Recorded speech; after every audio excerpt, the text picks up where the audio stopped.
यही अवस्था हर एक जीवात्मा की है। वो माया के साथ इतना जुड़ जाता है, भूल जाता है इस अविनाशी परमात्मा को, अपने आप को भूला बैठा है। और ये संत महात्मा हमारे धर्म ग्रंथों में यही जगाने का प्रयास किया कि इंसान अभी जाग लो, जागो जागो ऐ जग वालो, संत जगाने आए हैं। संत महात्मा जगाने का प्रयास करते कि इंसान ये जो नश्वर शरीर है, ये जो मानव शरीर है, ये छोड़ के जाना है। इस शरीर के रहते हुए जिसने इस अविनाशी परमात्मा को जान लिया उसका कल्याण हो गया। और ये परमात्मा भी कैसा हो? महात्मा कहते अपने मन का परमात्मा नहीं, जो हमारे धर्म ग्रंथों में जिस अविनाशी परमात्मा का जिक्र किया गया, ये अविनाशी परमात्मा कैसा है? धर्म ग्रंथों में चाहे हम श्री रामचरितमानस को पढ़े, श्री रामचरितमानस की चौपाइयों में पढ़ते इस अविनाशी परमात्मा के विषय में जिक्र आता है कि अविनाशी परमात्मा कैसा है। व्यापक एको ब्रह्म अविनाशी सत्य चेतन घन आनंद राशि।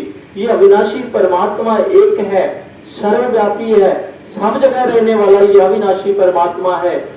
उत्तरकांड में जिक्र आता है करके अकल अनीह अनाम अरूपा अनुभव गम अखंड अनूपा मन गोतीत अमल अविनाशी निर्विकार निर्विद सुख राशि। कह रहे कि अविनाशी परमात्मा कभी घटता बढ़ता नहीं है, अनि इच्छा रहित है, अनाम। इस परमात्मा की कोई संज्ञा नहीं दी जा सकती। जितने भी नाम परमात्मा का आज हम लेते हैं, केवल और केवल एक एक गुण के आधार पे इस अविनाशी परमात्मा का नामकरण हुआ है। एक गुण को लेके एक नाम रख दिए।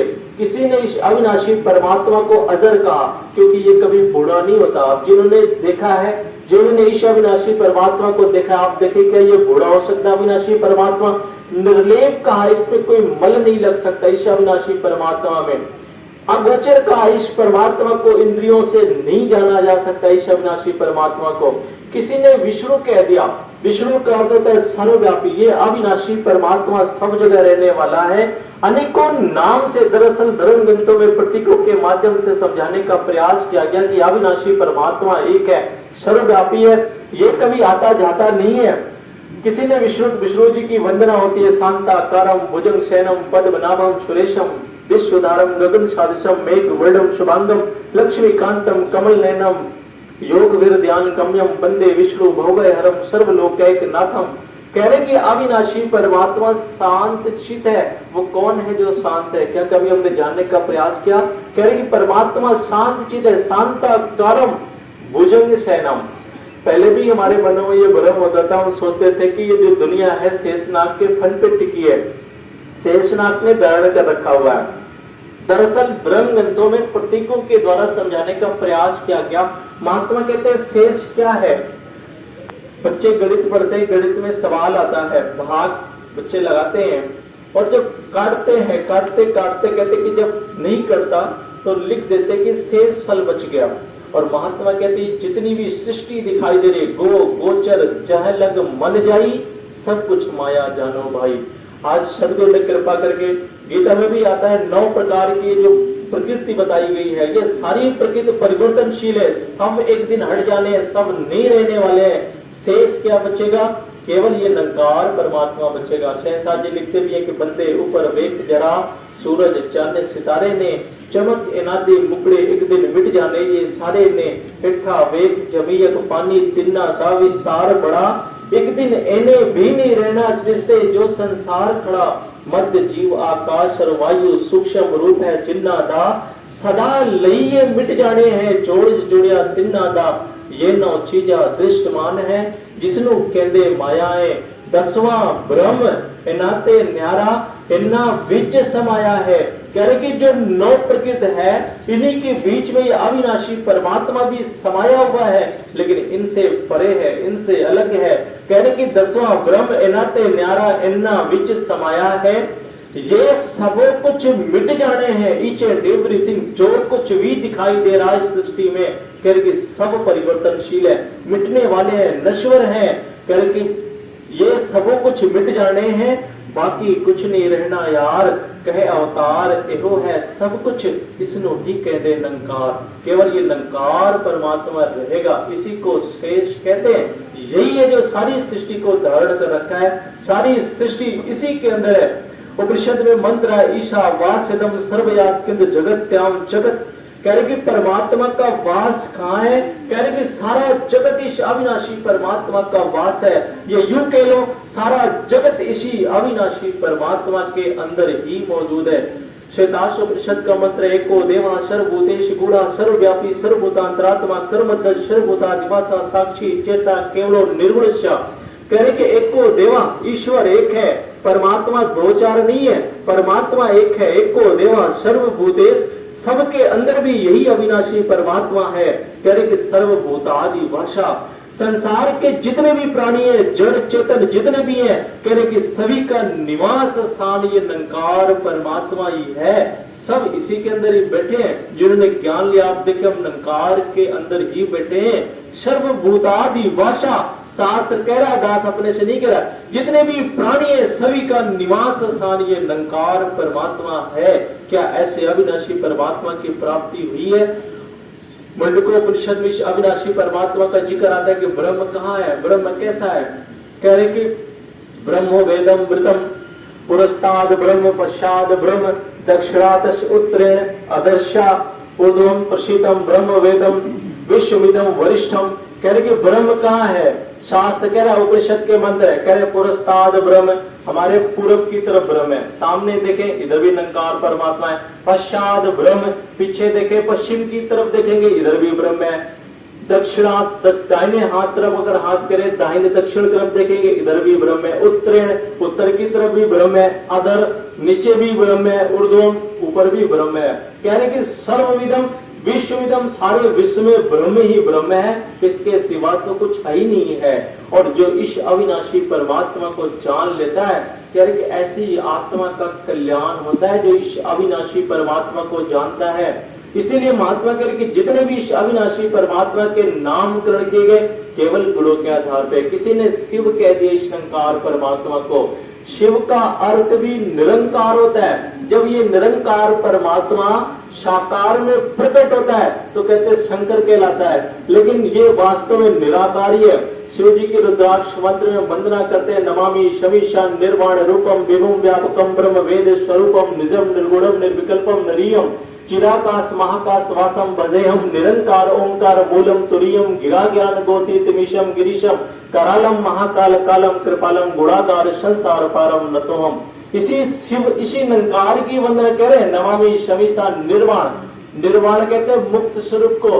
परमात्मा ही केवल मुक्त है और ऐसे मुक्त स्वरूप को जानकर ही मुक्त हो सकते हैं। विभुम कहते हैं सर्वव्यापी को। परमात्मा सर्वव्यापी है, सब जगह रहने वाला है। निरंकार है, परमात्मा कैसा है? निराकार है। ये शास्त्र हमारे कह रहे चिदाकाश महाकाश, परमात्मा पढ़ते हुए कि आकाश महाकाश के भीतर रमा हुआ है जो दातार, समय के सदगुरु ने है रखा नाम इसी का अविनंकार। यही अविनाशी परमात्मा है, चिदाकाश महाकाश जो सब जगह रम रहा है। इसी की वंदना की गई, इसी अविनाशी परमात्मा का जिक्र किया। जितने भी धर्म ग्रंथ को हम पढ़ ले, चाहे गीता को पढ़े, श्रीमद् भागवत गीता में भगवान श्री कृष्ण जी ने 10वें अध्याय में भगवान श्री कृष्ण ने कितनी जिक्र किया कि ऐसा हूं मैं अविनाशी परमात्मा, ऐसा मेरा स्वरूप है।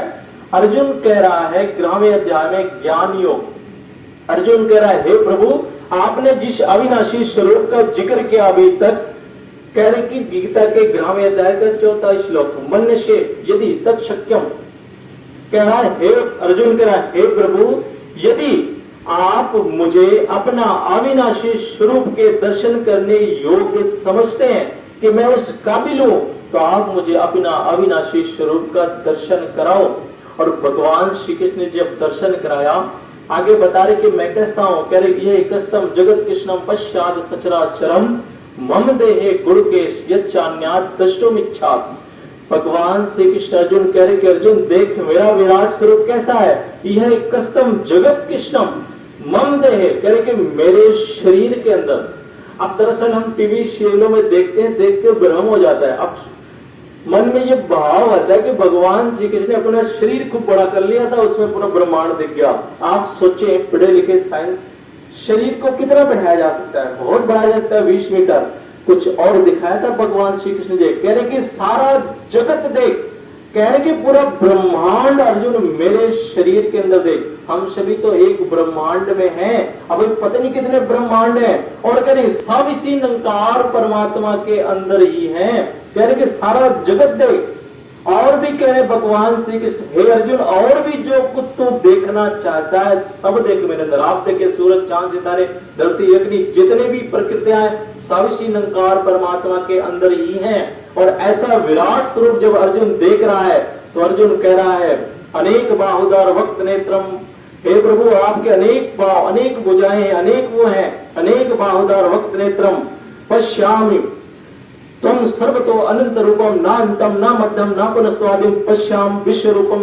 कह रहे हे प्रभु आपके अनेक भुजाएं हैं, अनेक भुजाएं मैं देख रहा हूं, अनेक उदर आपके अंदर है। आगे कह रहा है हे प्रभु आप विश्व रूप ना अंतम ना मध्यम, आप कहां से शुरू है। अब जिन्होंने ज्ञान लिया आप देखे ये निरंकार परमात्मा कहां से शुरू है, कहां मध्य है इसका, और कहां पे ये खत्म है, इसकी कोई और छोर है ही नहीं। इसलिए परमात्मा का एक नाम अनादि है, परमात्मा का कोई आदि अंत नहीं है, इसलिए इसको अनादि कहा।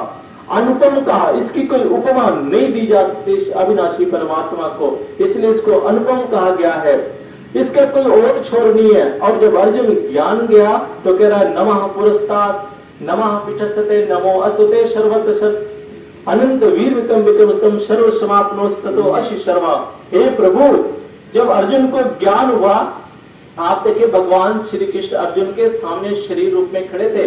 अर्जुन कह रहा नमः, हे प्रभु आपको आगे से नमस्कार, नमः पिछस्ते शरीर करके भगवान श्री कृष्ण जी पीछे नहीं थे, पीछे अपना विराट स्वरूप जो दिखाया जो सर्वव्यापी रूप है। अर्जुन को जब नजर आया तो अर्जुन कह रहा हे प्रभु तुझे आगे से नमस्कार, तुझे पीछे से भी नमस्कार, क्योंकि तू पीछे भी है, सभी ओर है, हे सर्वोत्तम तुम सभी ओर हो, इसलिए मैं सभी ओर से नमस्कार करता हूं। आगे करे कि अनंत वीरमितम, हम परमात्मा को ऐसे यूं ही ना समझे, ये अनंत शक्तियों का स्रोत है, ये निरंकार परमात्मा अत्यंत सूक्ष्म होता है, इसलिए अविनाशी परमात्मा ऐसा है। बाकी ये तो अनंत शक्तियों का स्रोत है ये निरंकार परमात्मा, और आज सदगुरु के द्वारा ऐसे ही अविनाशी परमात्मा का दर्शन कराया जा रहा है। इसीलिए ये संत महात्मा कह रहे कि अगर ऐसे अविनाशी परमात्मा को जानना चाहते हो तो सदगुरु के दर पे आ जाओ। गीता के संदेश है श्रीमद् भागवत गीता के 4थे अध्याय का 34वां श्लोक, भगवान श्री कृष्ण कह रहे कि तुदधिपरि पातेन परिप्रश्नेन सेव्या उपदेशन्ते ज्ञानम ज्ञानन असुर दर्शना। हे अर्जुन मुझे जानना चाहते हो तो किसी तत्वदर्शी महात्मा की तलाश करो, उनके चरणों में जाके दंडवत प्रणाम करो, उनकी सेवा करो, फिर पूछ मेरे बारे में। हे अर्जुन अगर तू संसार का सबसे बड़ा पापी होगा, अब पीछे दस पापे सर्व पाप कृतवा सर्व ज्ञानम लव विजनम संत ऋष्य, संसार का तो सबसे बड़ा पापी होगा तो भी मेरी ज्ञान रूपी नौका द्वारा तर जाएगा। यथे धांसी समुद्र अग्नि भस्मसात कुरुते अर्जुन, ज्ञान अग्नि सर्व कर्माण भस्मसात कुरुते, तथा जिस तरह से जलती हुई अग्नि रखे हुए समस्त इंद्रियों को जला के राख कर देती है, ऐसे ही मेरा ये पावन ज्ञान तेरे जितने भी पाप हैं उसे खत्म कर देगी। ना ही ज्ञानेन साधिष्टम प्रवृत्तम माम विद्यते, फिर ज्ञान के समान पवित्र करने वाला कोई दूसरा और साधन नहीं है। आज सदगुरु की कृपा से मैं ऐसे अविनाशी परमात्मा का ज्ञान हुआ, और इस अविनाशी परमात्मा का ज्ञान सदगुरु के द्वारा ही संभव है। गुरु बिन भवन तरे न कोई, जो विरंज शंकर श्रम हुई।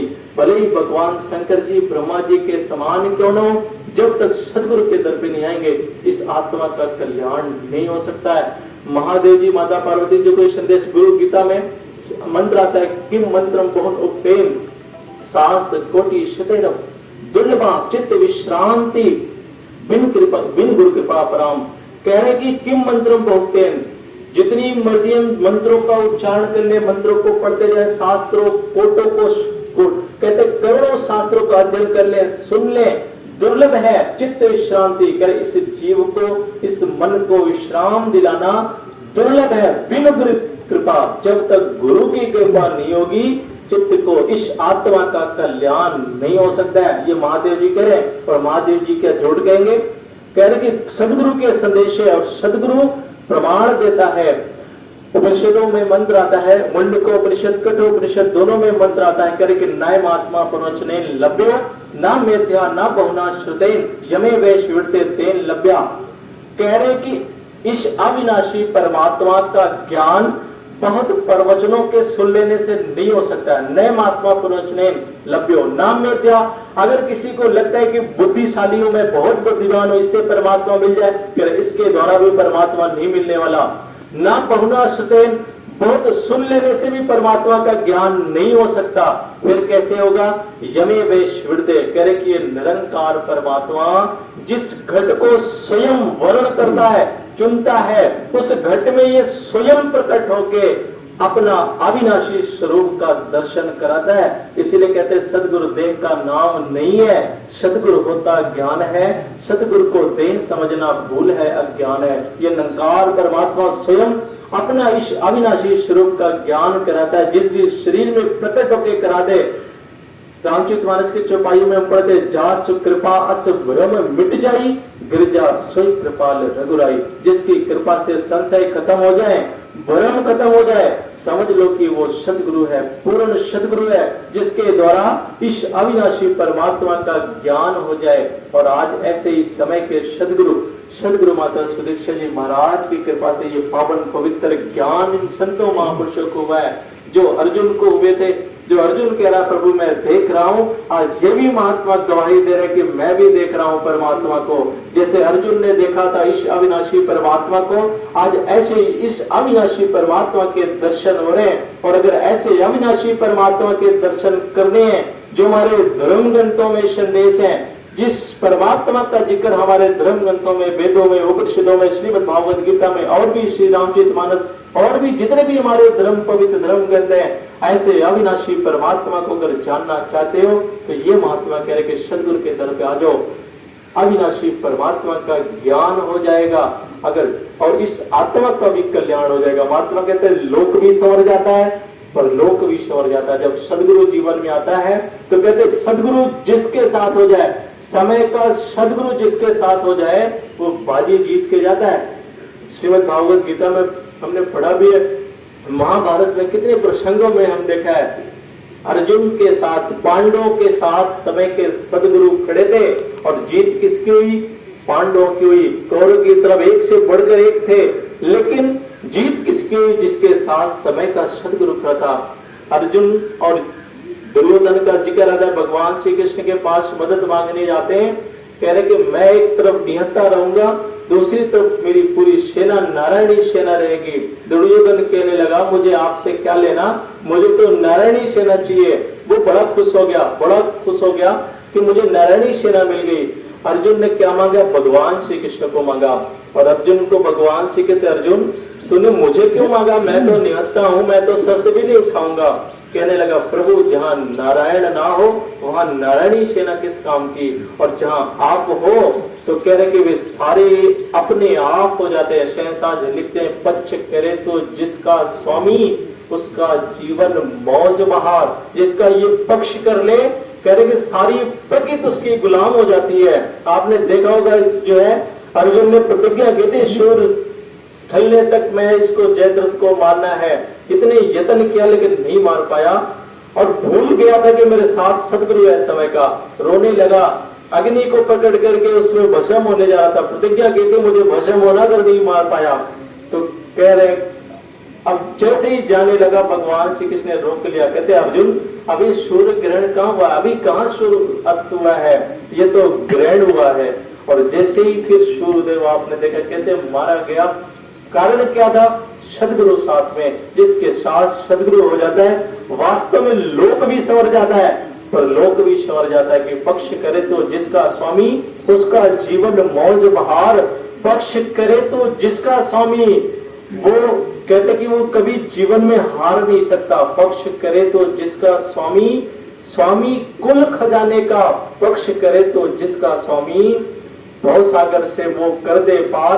कह रहे कि जिसके साथ ये निरंकार परमात्मा समय का सदगुरु हो जाता है वो भव से पार हो जाता है। और जहाँ दुनियावी जीवन जीता है ये भी सुंदरमय जीवन जीता है। तो दास और अधिक शब्दों का